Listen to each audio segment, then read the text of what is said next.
do get this a lot. A lot of people just assume I come from money and,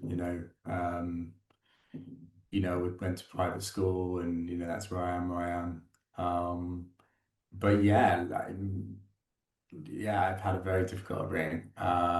Grew up in a single mother household, very poor.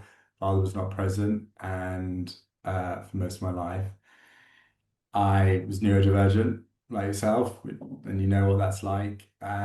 So I just felt like I thought differently to other people, and so I struggled sometimes to to connect with other people, make sense of what was in my head compared to other people's. And again, I was called lazy and stupid a lot, even by teachers, who obviously meant well and just thought I was messing around.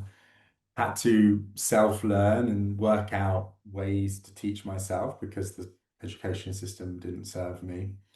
So there was a lot of like trying to work out ways to survive in what was a difficult upbringing, but then also, I guess, thrive under that environment.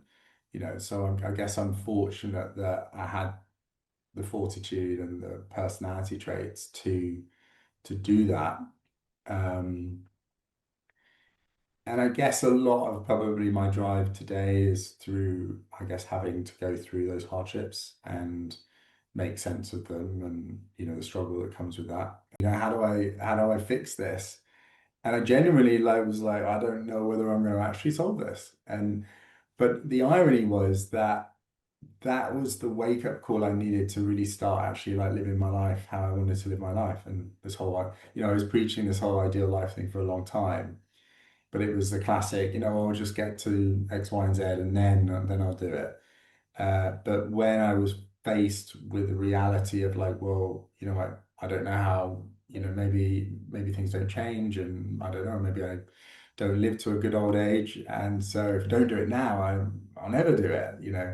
And so that's when I started doing running workshops, coaching. I started producing content. I started really thinking about like what kind of difference do I want to make in this world, and how do I want to show up